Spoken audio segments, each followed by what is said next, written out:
I want you to picture a door, a huge locked iron door. Okay. And on the other side of that door is, let's say, the VIP section of global horse racing. We're talking about Europe. Right, the big leagues. For decades, Japanese racehorses would go up to that door, they'd knock, and just nothing. They were seen as outsiders, good on their home turf, sure, but not really global contenders. It was a real psychological barrier. There was this skepticism, not just in Europe, but even in Japan, that their horses just couldn't quite cut it against the big French, Irish, and English operations. Exactly.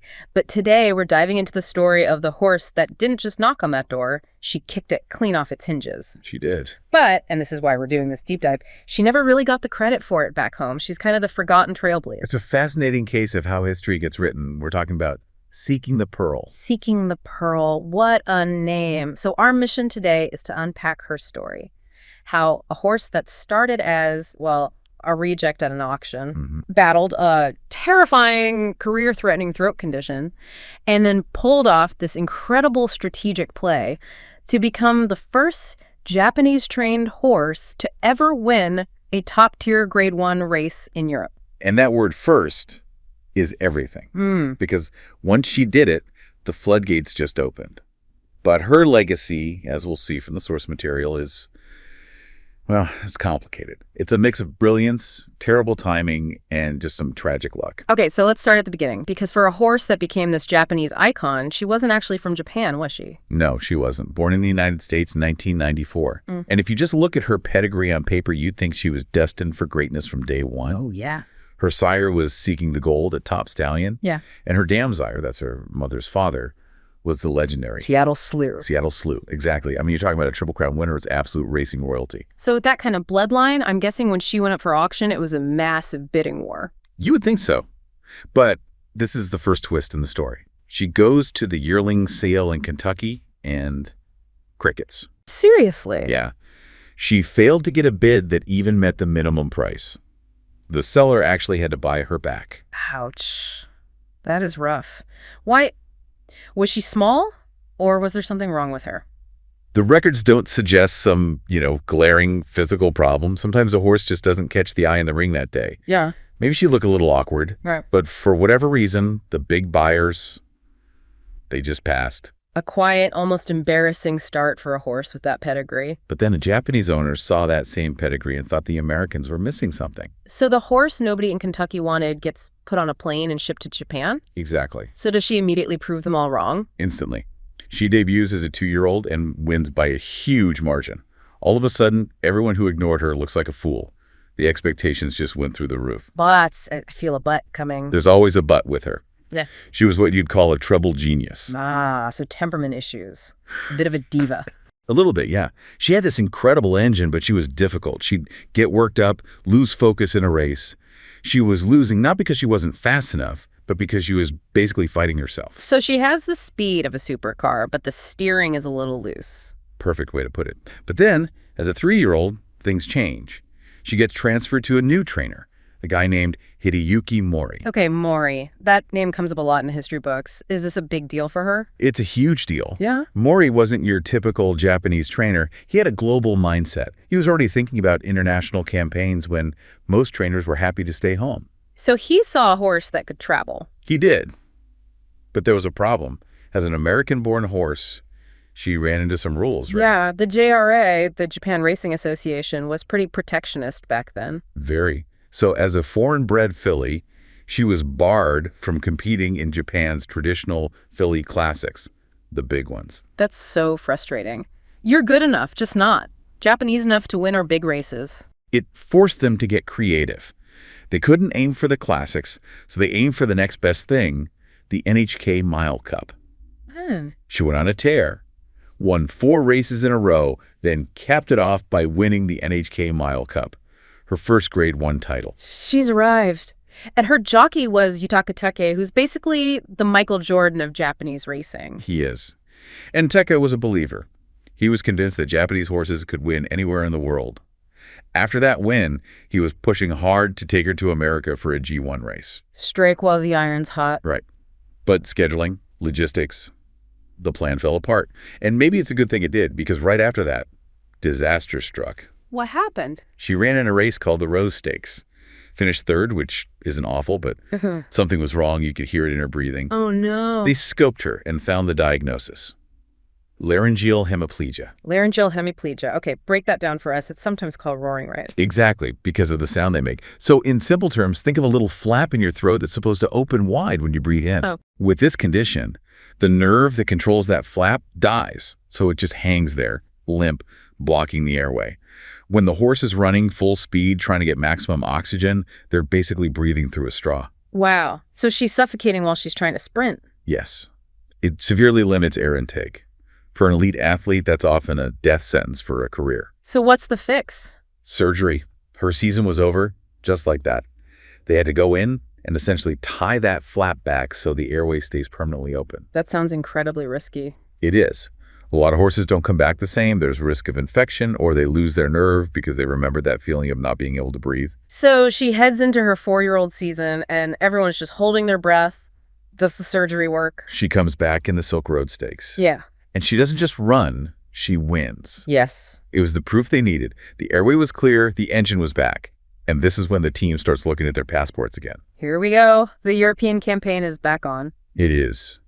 And the strategy here is just, it's a masterclass. Set the scene. Okay, so the original target was a race in France called the Prix Jacques Lemoyne, a really prestigious mile-long Grade 1. Perfect for a mile cup winner. It would have been. Yeah.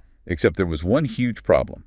Another Japanese horse, a monster named Taiki Shuttle, was targeting the exact same race. Ah, and Taiki Shuttle was a big deal. He was probably the best horse in Japan at the time. Yeah. An absolute beast. Going up against him was a massive risk. You don't fly 6,000 miles to finish second. Right. So the team pivots. They look at the racing calendar and they find another race, the Prix Maurice de Geest. What's the difference? Well, a couple of things. It was a sprint, so a shorter distance. And to be honest, it was considered a slightly less prestigious race than the Jacques Lemoyne. Huh? But, and this is the genius of it was held 1 week earlier. 1 week earlier. Wait a second. You see it, right? If she switches to that race and she wins. She becomes the first Japanese-trained horse to ever win a European G1. She could snatch that piece of history before Taiki Shuttle even got on the track. That is 4D chess. They gave up a slightly bigger race for a shot at making history. It was a once-in-a-lifetime opportunity. But, it's one thing to make the plan. It's another thing to actually go and win against Europe's best sprinters on their home turf. And the tracks in Europe are different too, right? Totally different. This race was at Deauville. The straight course, no turns, just a flat-out drag race, which could be disorienting for a horse used to ovals. So take us to race day, August 9th, 1998. The pressure is on. How does she run? She ran like she owned the place. Yutaka just rode her with supreme confidence. She broke from the gate like a shot, went straight to the lead, and just dared them to catch her. Front running. Love it. And they couldn't. She didn't just win. She powered away, and she smashed the course record. She broke the record. A record that had stood for 17 years. She didn't just break it. She destroyed it. It was a dominant, undeniable performance. And just like that, history was made. Chills. That is incredible.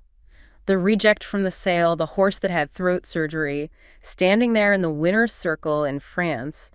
The Europeans must have been stunned. They were. The impact was huge. The media there celebrated her. It was a wake-up call that Japanese racing had arrived. Some reports said her win actually got more local buzz than Taiki Shuttle's win did a week later. Wait, so Taiki Shuttle did win his race? He did, yes. He won the Jacques Lemoyne. Yeah. So Japan went 2 for 2 that summer. But Seeking the Pearl was the one who broke down the door. So I'm imagining massive celebrations back in Japan. Parades, right? Well, this is the really bittersweet part of the story. Yeah. You have to remember, it's 1998. There's no Twitter, no instant streaming. Ah, right. The information just traveled so slow. In Europe, she was a sensation. But in Japan, the news just kind of trickled in. A lot of fans didn't even know she was running until after she'd already won. That's wild. So the excitement was delayed? It was. And because Taiki Shuttle was the bigger star at home, and he won the quote-unquote more prestigious race a week later, his victory just sort of overshadowed hers in the public consciousness. She broke the barrier, but he got most of the glory. It was just so unfair. That's why she became the forgotten trailblazer. Yeah. So she comes back to Japan, and now she's got to face her big rival. She gets a chance to settle the score? She does. They face off first in the mile championship. She gets trounced, finishes 8th. The distance was probably a bit too far for her at that point. Okay, so the doubters feel vindicated, but there was a second race. The Sprinter Stakes. Now, this was her home turf, a sprint. Taiki Shuttle was in the race, but it was a bit short for him. And Seeking the Pearl ran an incredible race. Yeah. She finally beat him. Vindicated. She's finished ahead of Taiki Shuttle, Yeah. but she didn't win the race. Oh, no. You're kidding me. Nope. A long shot named Minor Love snuck up and beat her. She finished a close second. That is just excruciating. She beats her rival, proves her point, but still doesn't get the trophy. It really is the perfect summary of her career. Just this mix of sheer brilliance and heartbreakingly bad luck. So what happens after that? Does she keep racing? She does, into her 5-year-old season. She actually goes back to the U.S. and runs in the Santa Monica Handicap, finishes a respectable 4th, but the magic was starting to fade.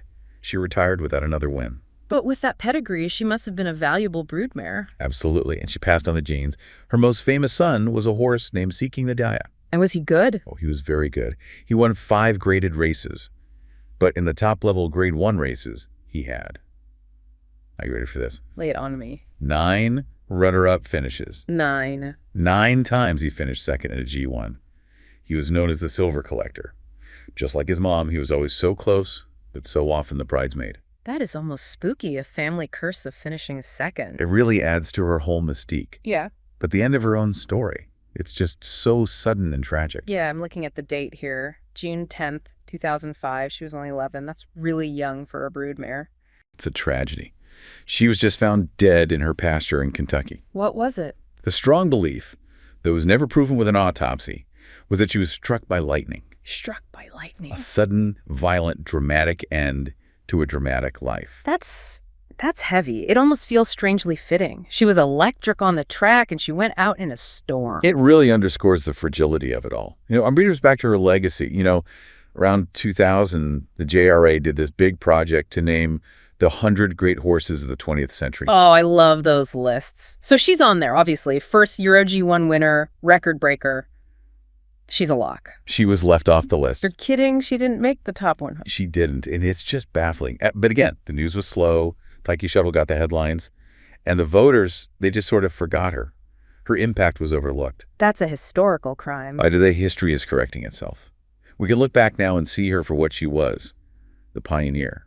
Without her, the global success that Japanese horses had today might have been delayed for years. She was the icebreaker ship, the one that smashes through so everyone else has a clear path. Exactly. Taiki Shuttle walked through the door a week later, but Seeking the Pearl was the one who kicked it down. So what's the takeaway for us, for the listener? I think it's about the difference between being famous and being important. Seeking the Pearl may not be the most famous name in Japanese racing history, but she was arguably one of the most important. She changed everything. It makes you wonder, doesn't it? In any field science, art, anything, how many people were the first but got drowned out by the person who came a week later and was just a little bit louder? That's the thought to leave you with. History is written by the victors, but sometimes it's written by the victors with the better press. How many true pioneers are out there that we've just forgotten? Something to think about. And hey, if you get a chance, go look up the video of that 1998 Prix-Maurice de Geist. It's worth seeing what a trailblazer really looks like in action. Absolutely is. Thanks for diving in with us. We'll see you next time. Thank you so much for watching. If you enjoyed this video, please like and subscribe for more.